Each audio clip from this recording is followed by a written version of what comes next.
წარმოიდგინეთ სამყარო დანაშაულის გრძნობის გარეშე.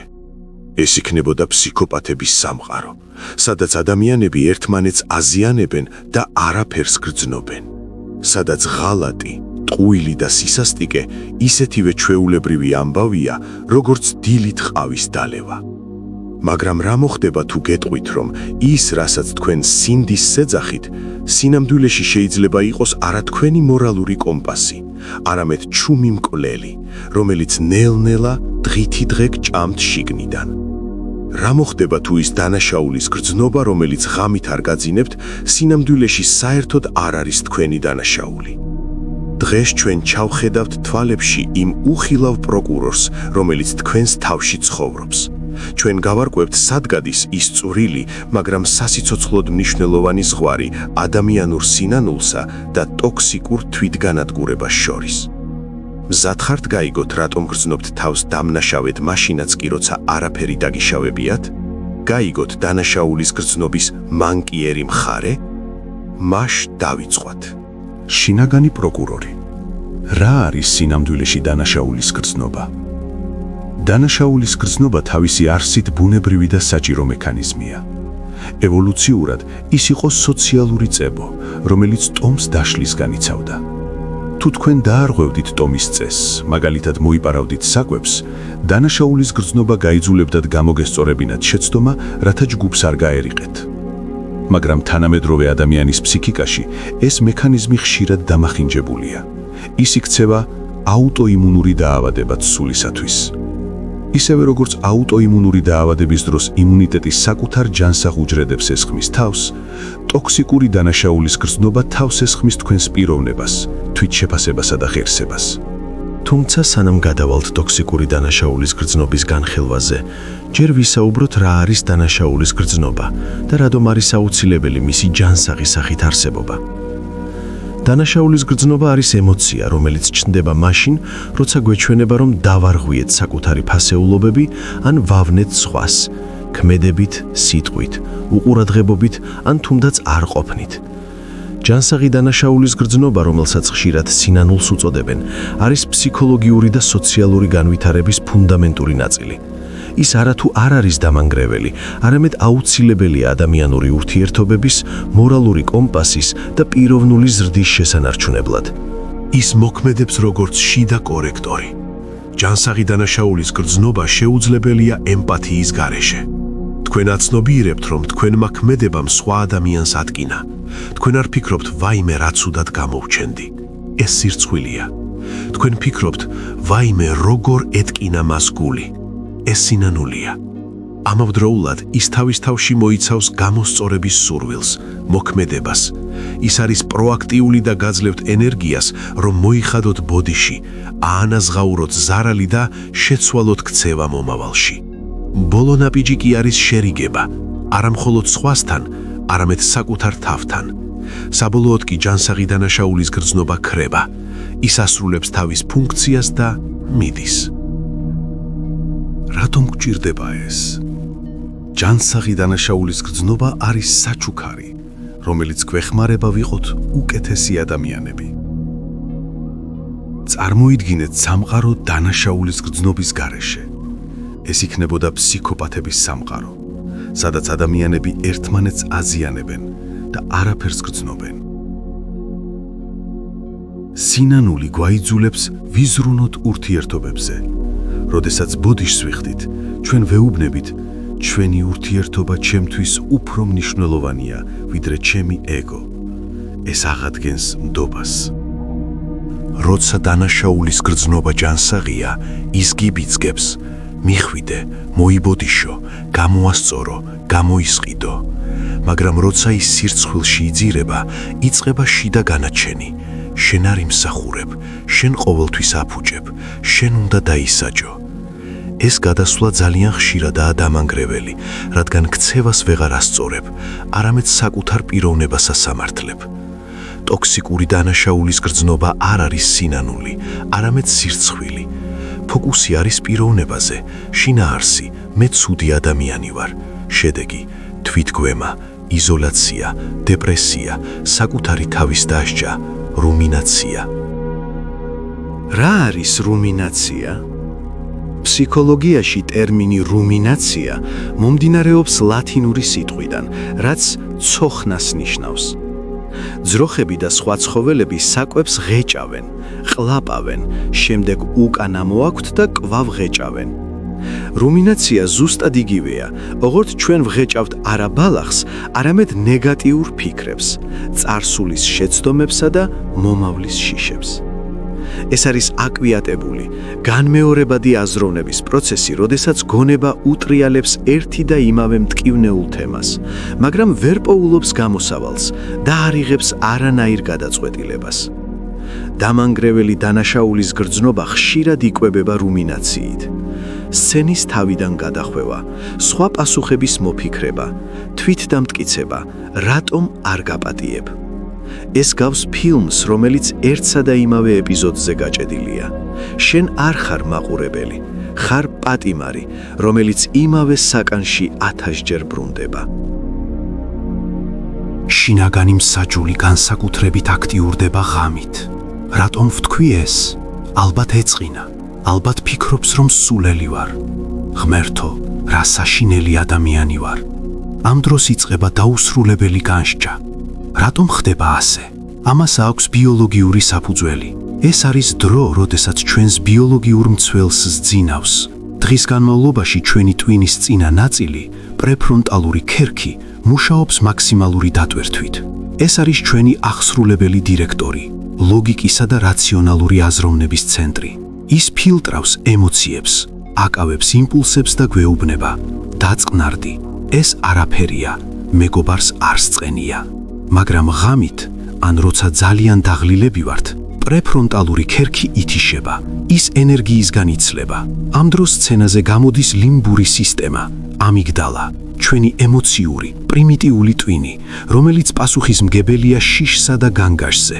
მას არ აქვს ლოგიკა, მას აქვს მხოლოდ გრძნობა.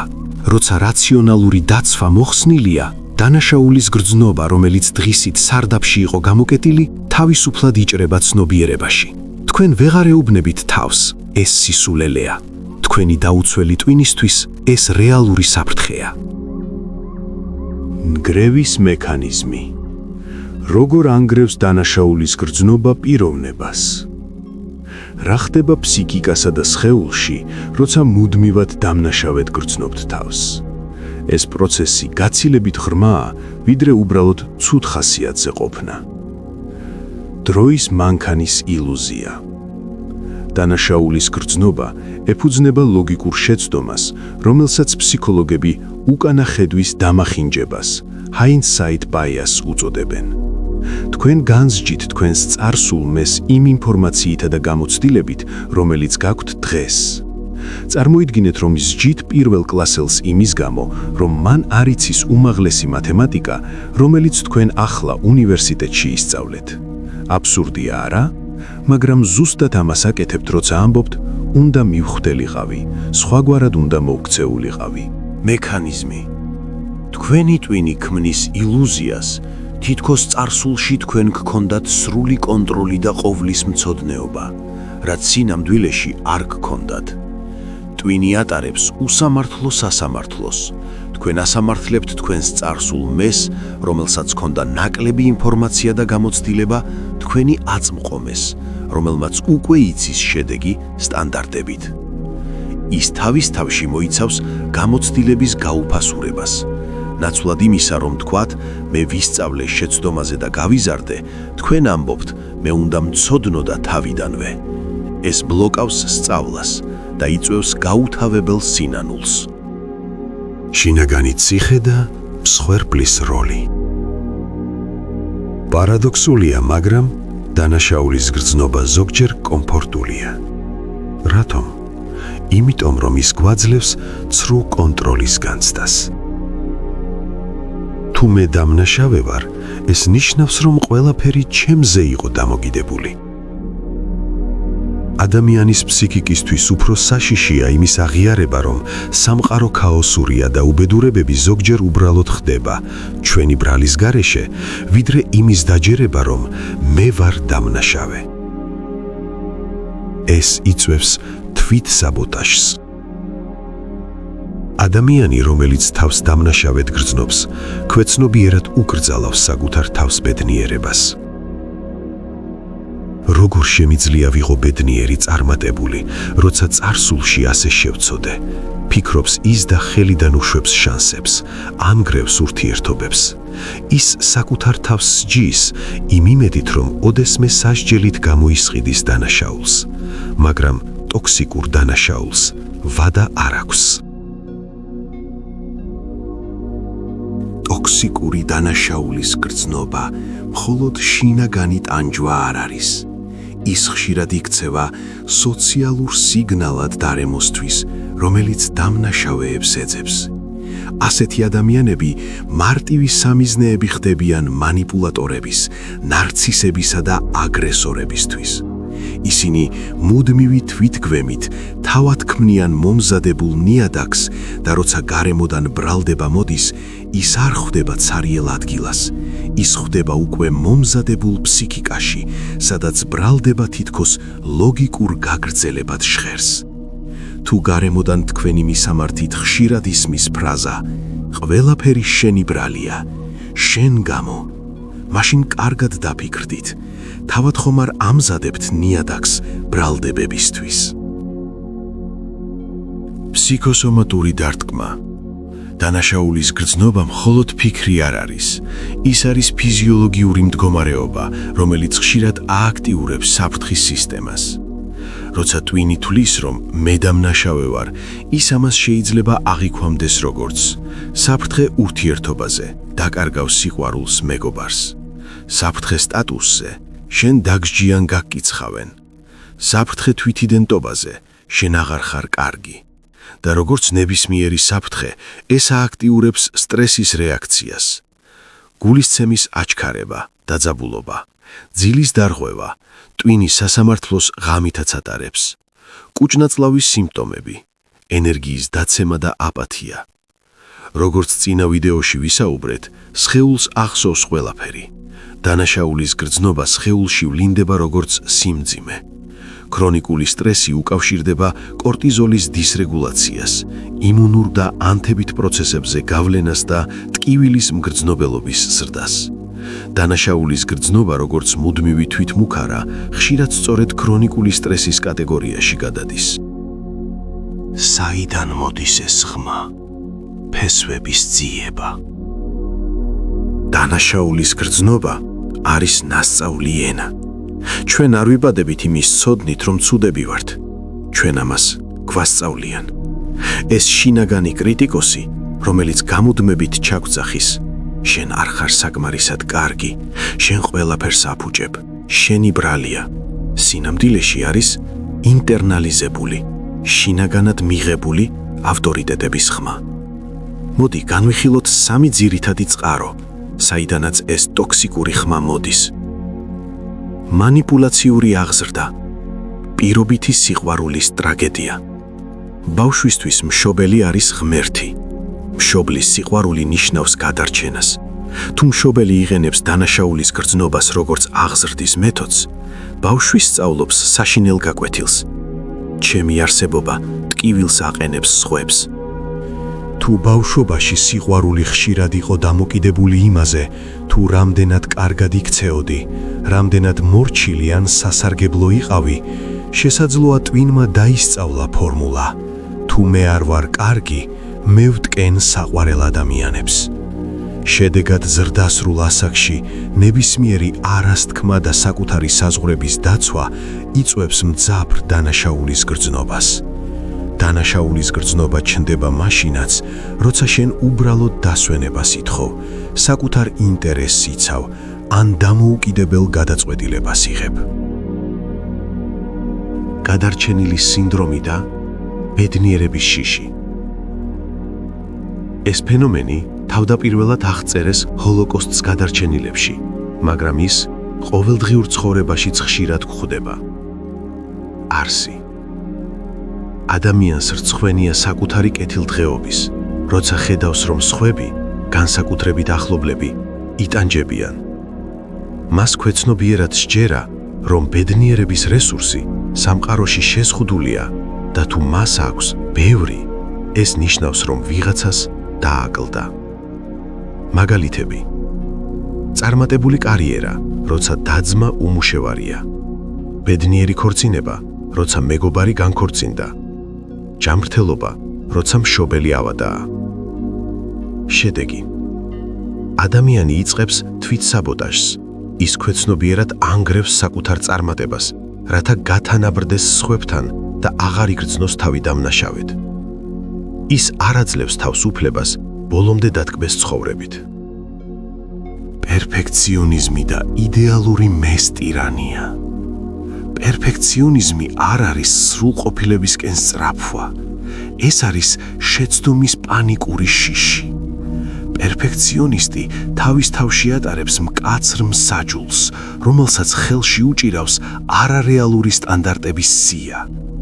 ხშირად ეს მოდის გარემოდან, სადაც შეცდომა ისჭებოდა არა როგორც გაკვეთილი, არამედ როგორც სირცხვილი. როგორ მოგივიდა ეს, რა სულელი ხარ? პერფექციონისტი მუდმივად გრძნობს დანაშაულს, რადგან ის ვერასდროს აღწევს იმ იდეალს, რომელიც თავად დაისახა. თუ დაისვენა, დამნაშავეა, პროდუქტიული არ იყო. თუ იმუშავა, დამნაშავეა, ოჯახს დრო ვერ დაუთმო. თუ ოჯახთან იყო, დამნაშავეა, საკუთარ თავს ვერ მიხედა. ეს არის წაგებული თამაში, სადაც წესები ისეა დაწერილი, რომ თქვენ ყოველთვის არასაკმარისი ხართ. კულტურა, რელიგია, საზოგადოებრივი ნორმები, კოლექტიური სუპერეგო. საქართველოში და ბევრ კოლექტიურ კულტურაში ძლიერი ტემებია: რა სიტყვის ხალხი, ოჯახის პატივის დაცვა, უფროსის პატივისცემა, ქალისთვის და კაცისთვის სწორი როლის მოლოდინი. ეს ნორმები თავისთავად ყოველთვის ცუდი არაა. ოჯახი და ერთობა მნიშვნელოვანი ღირებულებებია, მაგრამ როცა ისინი მკაცრ წესებად იქცევა, ჩნდება შინაგანი პროკურორი. თუ წესს არ ღვევ, შენ არ ეკუთვნი ჯგუფს. და რადგან მიკუთვნება ადამიანის ნერვული სისტემისთვის უსაფრთხოებას ნიშნავს, დანაშაულის ხმა ხშირად რეალურად არის გადარჩენის მექანიზმი. ნუ გამოეყოფი, ნუ გამოირჩევი, ნუ გააღიზიანებ. მშობლის როლის მქონე ბავშვი, როცა პატარა დიდის ტვირთს იკიდებს. ზოგ ოჯახში ბავშვი ადრე ხდება მზრუნველი. უმცროსებს უვლის, მშობლის ემოციებს არეგულირებს, კონფლიქტში მშვიდობის დამყარებას სწავლობს. პასუხისმგებლობა აქვს იმაზე, რაც მის ასაკს არ შეესაბამება. ასეთ პირობებში დანაშაულის ხმა ამბობს: თუ მე არ გავაკეთებ, ყველაფერი ცუდად იქნება. თუ მე დავისვენებ, ვიღაც იტანჯება. თუ მე ჩემზე ვიფიქრებ, ცუდი ვარ. ზრდასრულ ასაკში ასეთი ადამიანები ხშირად ხდებიან მშველელები. ირჩევენ პროფესიებს ან პარტნიორებს, რომლებსაც გადარჩენა სჭირდებათ, ალკოჰოლიკებს, უპასუხისმგებლო ტიპებს. ხდებიან პერფექციონისტები, სჯერათ რომ თუ ყველაფერს იდეალურად გააკეთებენ, კატასტროფა არ მოხდება. ისინი აიგნორებენ საკუთარ საჭიროებებს, მათ რცხვენიათ დასვენების. როგორ შემიძლია გავერთო, როცა ვიღაცას უჭირს? მათი დანაშაულის გრძნობა ავტომატურად ირთვება ყოველ ჯერზე, როცა ვინმე მათ გვერდით მოწყენილია. ისინი ფიქრობენ, ეს ჩემი ბრალია, მე უნდა გამოვასწორო. ბავშვი სწავლობს, რომ მისი ღირებულება არის ფუნქცია. მე ვარ საჭირო, ამიტომ ვარ კარგი. განთავისუფლების მანიფესტი. როგორ გადავიდეთ თვითდასჯიდან პასუხისმგებლობაზე? გამოსავალი იწყება გაცნობიერებით. როცა დანაშაულის გრძნობა მოგაწვევათ, გაჩერდით და ჰკითხეთ საკუთარ თავს: ვისი ხმაა ეს? ჩემი? მასწავლებლის? საზოგადოების? არის თუ არა ეს ხმა მართალი? თუ ეს უბრალოდ ძველი ჩანაწერია, რომელიც ავტომატურად ჩაირთო? როდესაც შინაგანი პროკურორი გეტყვის, შენ საშინელი დედა ხარ, რადგან ბავშვს უყვირე. ჩართეთ შინაგანი ადვოკატი, რაციონალური გონება. მოითხოვ მტკიცებულებებს. არის თუ არა ერთი ყვირილი იმის მტკიცებულება, რომ დედა საშინელია? რა გააკეთა მან იმავე დღეს კარგი? იყო თუ არა ის დაღლილი? მოიხადა თუ არა ბოდიში? თავარი მიზანია ფაქტების გამოყოფა ემოციებისგან. ხშირად აღმოაჩენთ, რომ დანაშაული მხოლოდ თქვენს თავშია და არა რეალობაში. იყავით ცნობიერი. ცნობიერად ყოფნა გეხმარებათ ამოიცნოთ შინაგანი კრიტიკოსი. როდესაც დანაშაულის გრძნობის გამომწვევი ფიქრები ჩნდება, ჩართეთ ცნობიერება. თქვით, მე ვირჩევ ვიყო მართალი ნებისმიერ სიტუაციაში. დაასწავლეთ ეს ფრაზა თქვენს გონებას, თქვენ გჭირდებათ ისწავლოთ განსხვავებულად ფიქრი. შეცვალეთ ბოდიში მადლობით. ეს არის ძლიერი ლინგვისტური ტექნიკა. ქრონიკულად დამნაშავე ადამიანები გამუდმებით იხდიან ბოდიშს არსებობისთვის. ნაცვლად ბოდიში რომ დავაგვიანე, თქვით, მადლობა რომ დამელოდე. ბოდიში რომ თავი შეგაწყინე, მადლობა რომ მომისმინე. ეს ცვლის ენერგიას, თვითდამცირებიდან გადადიხართ მადლიერებაზე. შინაგან ბავშვთან საუბარი. ხშირად ის, ვინც შიგნიდან გსჯით, არის თქვენი მშობლების ინტერნალიზებული, შინაგანად მიღებული ხმა. დახუჭეთ თვალები და წარმოიდგინეთ საკუთარი თავი იმ ასაკში, როცა შეცდომა დაუშვით, ან როცა დანაშაულის გრძნობა ისწავლეთ. ჩაეხუდეთ მას და უთხარით, შენ მაშინ გააკეთე საუკეთესო, რაც შეგეძლო იმ ცოდნითა და რესურსებით, რაც გქონდა. მე გპატიობ, ჩვენ შეგვიძლია წინ წასვლა. დანაშაულის გრძნობა, გარდა იმისა, რომ იწვევს ემოციურ ტკივილს, გართმევს ყველაზე მნიშვნელოვანს: დროს, ფოკუსსა და ენერგიას, რომელმაც ეკრანზე გამოიტანა შეცდომის ფანჯარა და ვეღარაფერს ხსნის. თქვენს გონებაში მუდმივად ტრიალებს ერთი და იგივე სცენა წარსულიდან, როგორც გაფუჭებული ფირფიტა. რატომ ვთქვი ეს? უნდა მეფიქრა, რატომ არ გავჩერდი? ეს არის ენერგეტიკული ვამპირიზმის საკუთარი თავის მიმართ. სანამ თქვენი გონების 80% დაკავებულია წარსულის სასამართლო პროცესით, სადაც თქვენ ხართ ბრალდებულიც, პროკურორიც და მოსამართლეც, აწმყო მომენტი უბრალოდ ქრება. თქვენ ვერ ხედავთ, როგორ ცინის თქვენი შვილი, ვერ გრძნობთ ყავის გემოს, ვერ ქმნით ვერაფერს ახალს, რადგან მთელი თქვენი რესურსი მიმართულია იმისკენ, რომ გამოისყიდოთ ის, რაც უკვე მოხდა და რასაც ვეღარ შეცვლით. ეს გავს მანქანის ტარებას, როცა მთელი გზა მხოლოდ უკანა ხედვის სარკეში იღურებით. დიახ, თქვენ ხედავთ, რა დატოვეთ უკან, მაგრამ ამავდროულად თქვენ ეჯახებით ყველაფერს, რაც წინ გხვდებათ. დანაშაულის გრძნობა არ გაძლევთ საშუალებას იცხოვროთ დღეს. ის გაიძულებთ იცხოვროთ წარსულში, რომელიც უკვე აღარ არსებობს.